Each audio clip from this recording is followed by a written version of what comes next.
Chapter 1. Down the Rabbit Hole. Alice was beginning to get very tired of sitting by her sister on the bank, and of having nothing to do. Once or twice she had peeped into the book her sister was reading, but it had no pictures or conversations in it.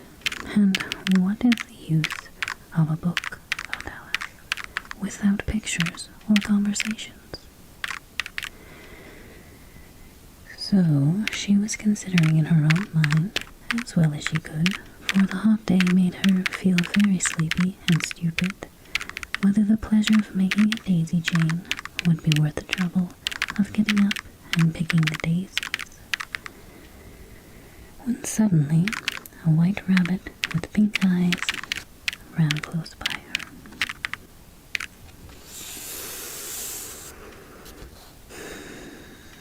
There was nothing so very remarkable in that, nor did Alice think it so very much out of the way to hear the rabbit say to itself, oh dear, I shall be too late. When she thought it over afterwards, it occurred to her that she ought to have wondered at this, but at the time it all seemed quite natural. But when the rabbit actually took a watch out of its waistcoat pocket and looked at it, and then hurried on, Alice started to her feet, for it flashed across her mind that she had never before seen a rabbit with either a waistcoat pocket or a watch to take out of it. And burning with curiosity, she ran across the field after it, and was just in time to see it pop down a large rabbit hole under the hedge. In another moment, down went Alice after it, never once considering how in the world she was to get out again. The rabbit hole went straight on like a tunnel for some way, and then dipped suddenly down, so suddenly that Alice had not a moment to think about stopping herself, before she found herself falling down what seemed to be a very deep well.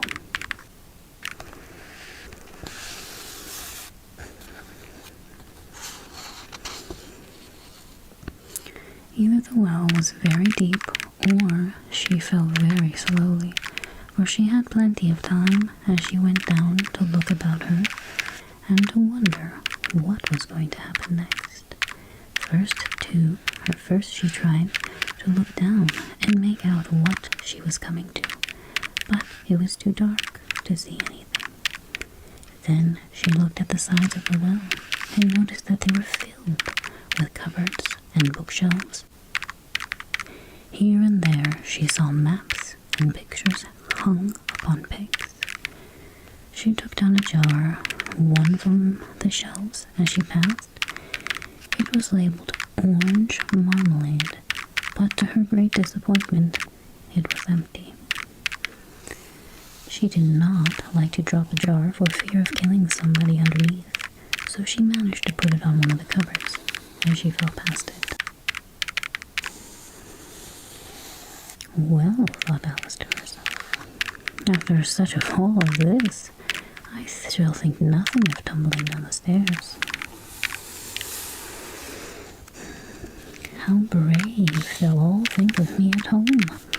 Why, I wouldn't say anything about it even if I fell off the top of the house, which was very likely true. Down, down, down. Would the fall never come to an end? I wonder how many miles I've fallen by this time, she said aloud. I must be getting somewhere near the center of the earth. Let me see. That would be 4,000 miles down, I think.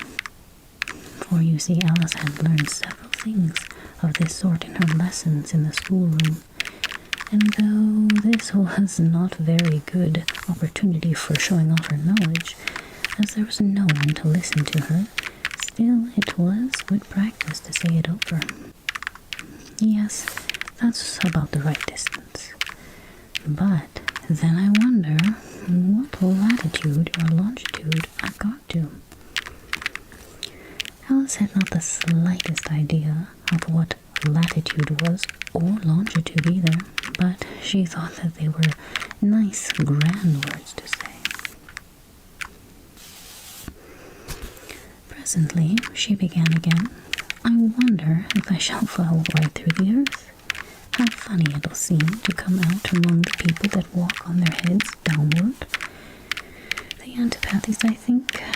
She was rather glad there was no one listening at this time, as it didn't sound at all like the right word. But I shall have to ask them what the name of the country is. You know, please, ma'am, is this New Zealand or Australia? And she tried to curtsy as she spoke. Fancy curtsying as you were falling through the air. Do you think that you could manage it? And what an ignorant little girl she'll think of me for asking. No, it'll never do to ask. Perhaps I shall see it written up somewhere. Down, down, down. There was nothing else to do, so Alice soon began talking again. Dinah will miss me very much tonight, I should think. Dinah was the cat. I hope they'll remember her saucer of milk at tea time.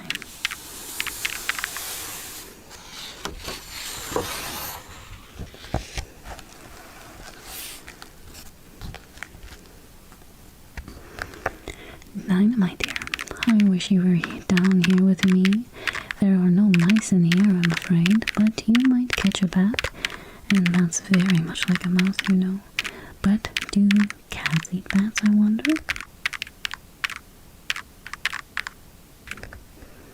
And here Alice began to get rather sleepy and went on saying to herself in a dreamy sort of way, do cats eat bats? Do cats eat bats? And sometimes do bats eat cats? For you see, as she couldn't answer either question, it didn't much matter which way she put it. She felt that she was dozing off and had just begun a dream, that she was walking hand in hand with Dinah, and was saying to her very earnestly, Now, Dinah, tell me the truth. Did you ever eat a bat? When suddenly, thump, thump, down she came upon a heap of sticks and dry leaves, and fell. All was over.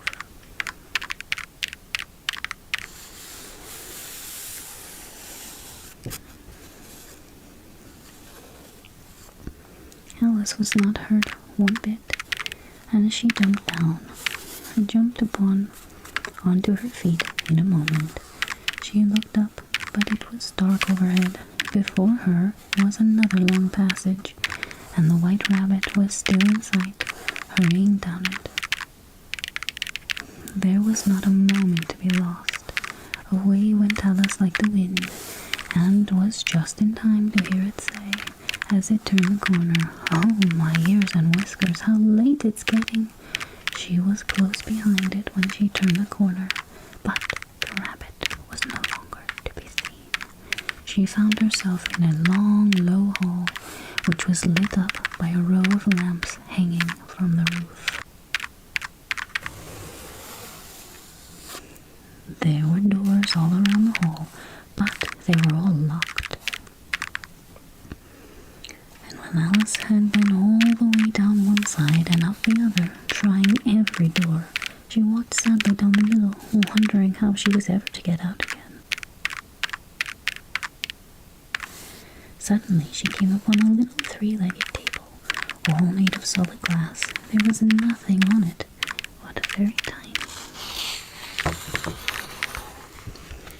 golden key.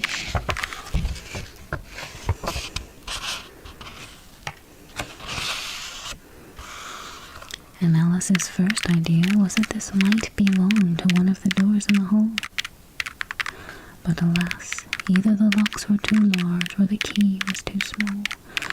But, at any rate, it would not open any of them. However, on the second time around, she came upon a low curtain that she had not noticed before. And behind it was a little door, about 15 inches high. She tried the little golden key in the lock, and to her great delight, it fitted. Alice opened the door and found that it led to a small passage, not much larger than a rabbit hole. She knelt down and looked along the passage into the loveliest garden you ever saw. How she longed to get out of that dark hall and wander about among those beds of bright flowers and those cool fountains. But she could not even get her head through the doorway. And even if my head would go through, thought poor Alice, it would be very little use without my shoulders. Oh, how I wish I could shut up like a telescope. I think I could if I only knew how to begin, for you see, so many of the way things had happened lately that Alice had begun to think that very few things indeed were really impossible.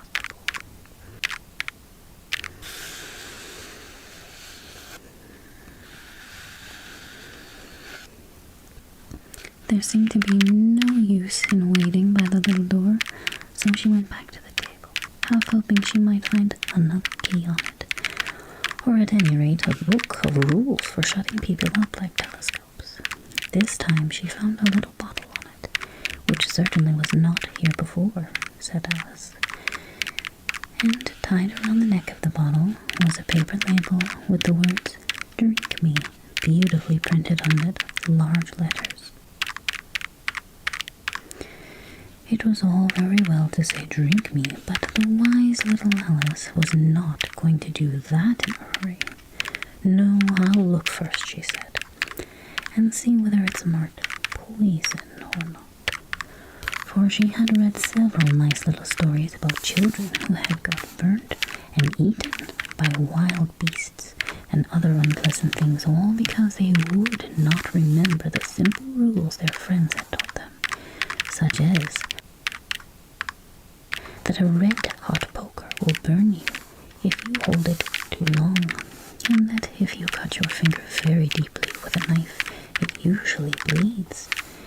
And she had never forgotten that if you drink much from a bottle marked poison, it is almost certain to disagree with you sooner or later. However, this bottle was not marked poison, so Alice ventured to taste it, and finding it very nice, it had, in fact, a sort of mixed flavor of cherry tart, custard, pineapple, roast turkey, toffee, and hot butter toast. She very soon finished it off.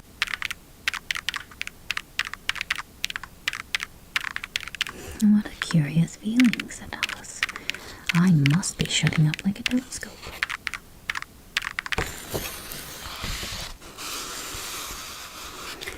And so it was indeed. She was now only 10 inches high, and her face brightened up at the thought that she was now the right size for going through the little door into that lovely garden. First, however, she waited a few minutes to see if she was going to shrink any further. She felt a little nervous about this, for it might end, you know, said Alice to herself, in my going out altogether like a candle. I wonder what I shall be like then. And she tried to fancy what the flame of the candle looks like after the candle is blown out, for she could not remember ever having seen such a thing. After a while, finding that nothing more happened, she decided on going into the garden at once. But alas, poor Alice, when she got to the door, she found that she had forgotten the little golden key. And she went back to the table for it. She found she could not possibly reach it. She could see it quite plainly through the glass, and she tried her best to climb up one of the legs of the table, but it was too slippery. And when she tried herself out and tired herself out with trying, the poor little thing sat down and cried. "Come, there's no use in crying like that," said Alice to herself rather sharply. "I advise you to leave off this minute." And she generally gave herself very good advice, although she very seldom followed it. and sometimes she scolded herself so severely as to bring tears into her eyes. And once she remembered trying to box her own ears for having cheated herself in a game of croquet she was playing against herself.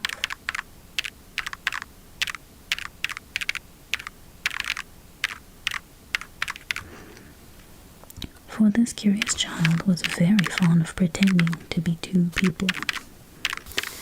But it's no use now, thought poor Alice, to pretend to be two people. Why, there's hardly enough left of me to make one respectable person.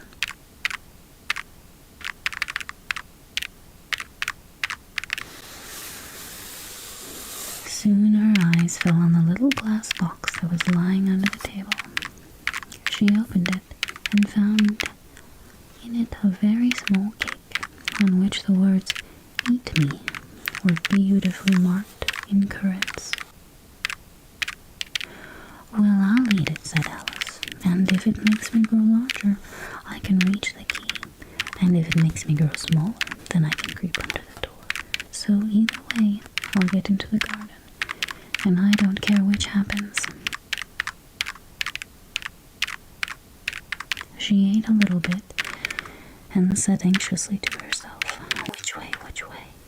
holding her hand on the top of her head to feel which way she was growing, and she was quite surprised to find that she remained the same size.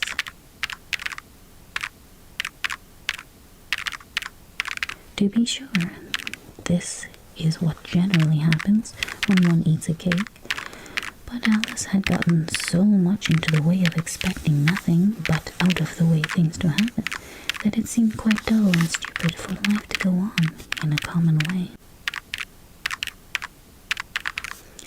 So she set to work and very soon finished off